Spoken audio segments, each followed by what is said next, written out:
Today I'd like to share with you one of my personal favorite games that does a very good job of showing and not telling. I'll give you a hint. The world is connected in logical ways. There are a variety of different shields with different special abilities. The story is conveyed mostly through the environment. There are bunches of bosses themed around areas. There's a large variety of traps, including enemies that disguise themselves as treasure. You journey through many areas, including forests, deep lava caves, and ruins galore. I'm talking, of course, about Sonic 3 and Knuckles. Sonic games prior to 3 were not very good at conveying a story. Sure, Sonic was there and there were animals to rescue and various Robotnik creations to fight, but there wasn't really much internal logic why one level followed the last, with a couple notable exceptions.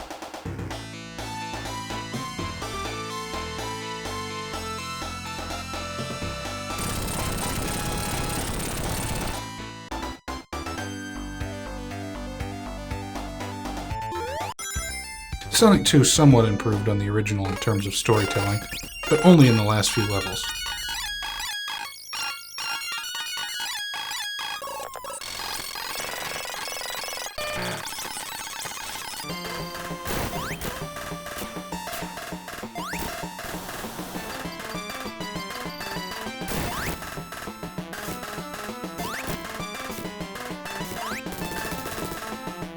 Additionally, Sonic 2 featured some static pictures to show how Tails saved Sonic. Interestingly enough, Sonic 3 and Knuckles did away with any sort of pictures, instead opting to do everything in-game. Sonic 3 and Knuckles does a great job of conveying a story with no dialogue, both with in-level events and end-of-level transitions. Sonic 3 opens with Sonic and Tails flying on their plane out in the middle of the ocean. The manual explains that a little time has passed between Sonic 2 and 3, but I like ignoring that and focusing exclusively on what we've seen so far in-game. At the end of Sonic 2, Sonic has collected all the Chaos Emeralds, blew the Death Egg out of the sky, and Tails rescued him with his plane. Without the manual, the story presented would still make sense. Without any time to rest, Sonic and Tails land on an island. Sonic gets wrecked by a red native to the island because he was so tired from all the events of Sonic 2. The red jerk steals his emeralds, and Sonic and Tails are now left to explore the island. As Angel Island Zone begins, it quickly becomes apparent that Dr. Robotnik has already set up shop on the island. Robots already infest the island, which is enough reason for Sonic and Tails to stay, regardless of the red recolor. Sonic 3 and Knuckles, second only to perhaps Sonic CD, encourages thorough exploration of each level. Hidden away behind breakable and invisible walls are giant rings that transport Sonic to some bizarre landscape where he runs around on a miniature globe, trying to track down his missing Chaos Emeralds. Obviously, this Knuckles fiend must have some sort of ancient power, since he hid the emeralds outside of time and space. As Sonic explores the first act of Angel Island, he's confronted by a strange robot that doesn't attack him on sight. Instead, it launches missiles that set the level ablaze. The act continues, but is now on fire, giving a sense of urgency that usually only happens when Sonic is drowning.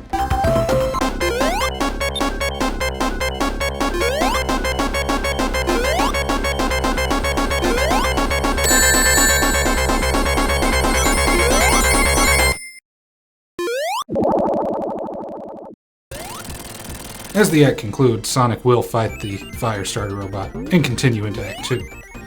Act 2 continues to be on fire, and also continues without a blackout transition the series had previously utilized. Although Sonic cannot continue backwards after reaching a new act, it still adds a sense of consistency and tangibility that hadn't been a part of the series before. The level reaches its climax when Sonic outruns a bombing run carried out by one of Robotnik's giant death planes, after which he fights Robotnik in a more personal one-on-one match. Or 1-on-2 if Tails is there. Continuing with the theme of fire, Robotnik's first major encounter sees him shooting fireballs at Sonic as he ducks in and out of cover behind a waterfall. After Robotnik is defeated, the game takes control away from the player. Sonic moves forward and looks up, seeing Knuckles in his snickering face, just before he jumps on a trap, blowing up the bridge and sending Sonic plummeting to his doom. This was when it really clicked to me as a younger player that Sonic 3 was different than past entries. Levels didn't just have to end with a simple fade to black. New levels weren't simply the next level. These levels were connected, and the game always had a way to get you from point A to point B. Furthermore, levels could tell stories within themselves. The tropical island rainforest could get burned down. The stakes were higher, and I was excited to continue playing. The next zone, called Hydrocity Zone, or Hydrocity Zone, I'm not sure which and I don't want to argue about it, has Sonic falling in from above, quickly falling into very deep water. As I mentioned earlier, most players' main sense of urgency in a Sonic game is when he's about to drown. That sense of urgency is doubled in this stage. One of Sonic's biggest weaknesses is his inability to swim, and it could be argued that Robotnik allowed himself to be beaten in order to trick Sonic into this watery trap. This urgency is made even greater at the end of Act 1, and Sonic has to outrun a wall that is quickly about to squish him.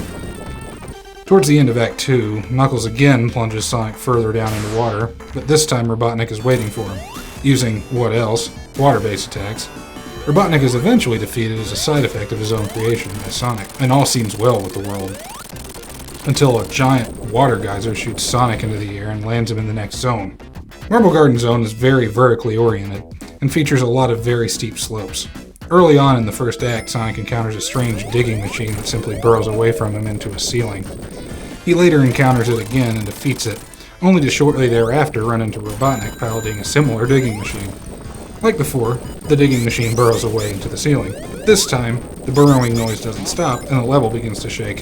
An earthquake eventually forces Sonic downward on what had been an upward climb. Eventually, Sonic encounters Robotnik again, and again, the Doctor escapes by burrowing. Except this time, the earthquake is severe and causes whole portions of the level to shift, forcing Sonic to act fast if he doesn't want to get squashed.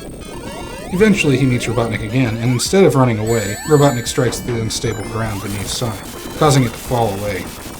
Assured of his victory, Robotnik begins to fly, but thankfully for Sonic, Tails is there to help him from falling deeper into the island. After defeating Robotnik in mid-air, the pair follow the fleeing Doctor to his next hideout as night begins to fall. Tails drops Sonic off in the Carnival night zone. Assumedly, Robotnik must have built this whole Carnival-themed base of operations simply for his own amusement. There's really no reason for it to be on an ancient island.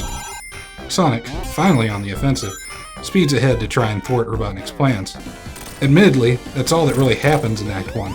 Sonic just royally screws over Robotnik's outpost and assumedly has very little else on his mind.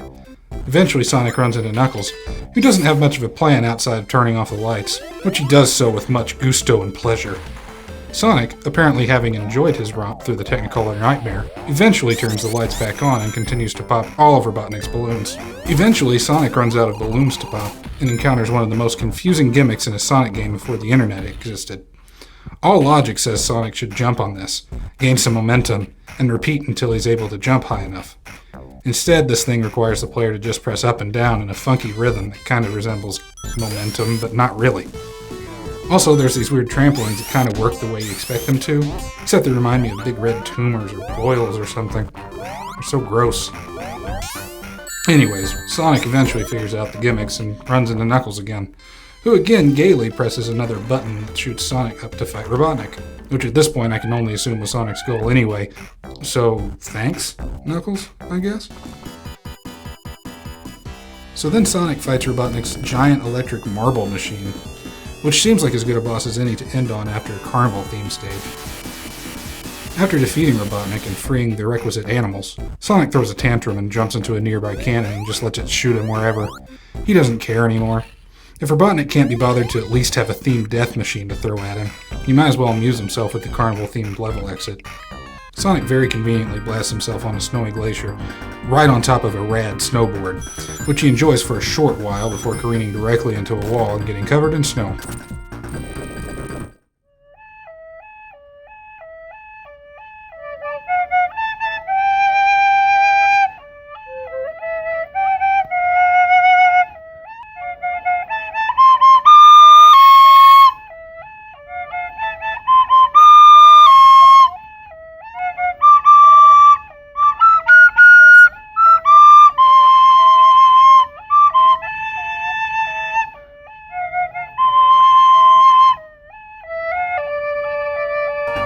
Being filled with a newfound 90s extreme confidence, the blue dude with lots of toot explores a winter wonderland full of vanilla ice and hard times.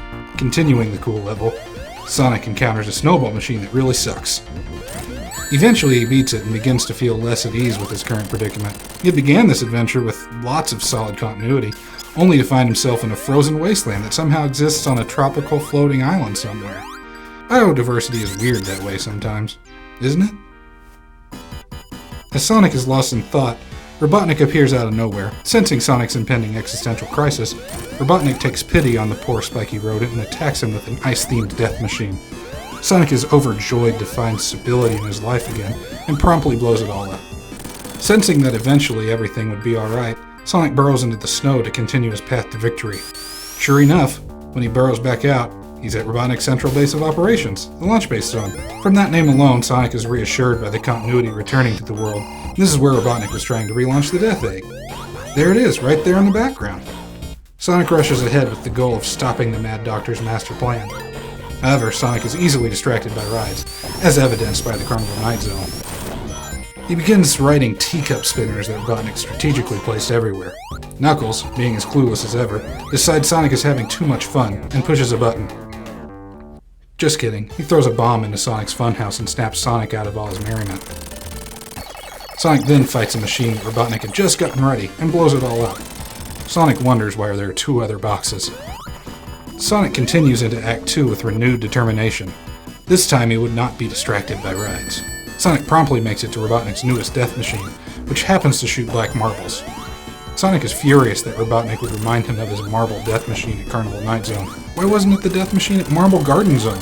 It's a giant marble! Why couldn't Carnival Night Zone have like a juggler boss or trapeze or something like that?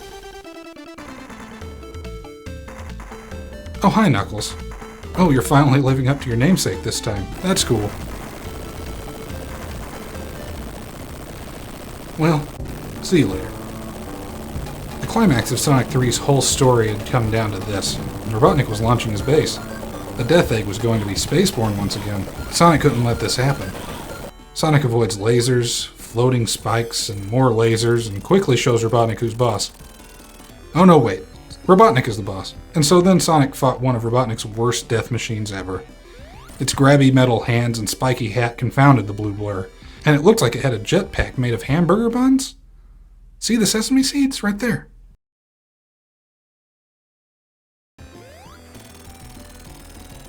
So Sonic beat the stupid machine, and as luck would have it, Robotnik's launch base kind of sucked. After their fight, the thing just sort of exploded and the Death Egg crashed back to Angel Island. It's almost like everything Sonic had just done didn't matter. That's the end of Sonic 3, but with the power of lock-on technology, Sega does what Nintendo don't. So get your blast processing and click on the next video right now.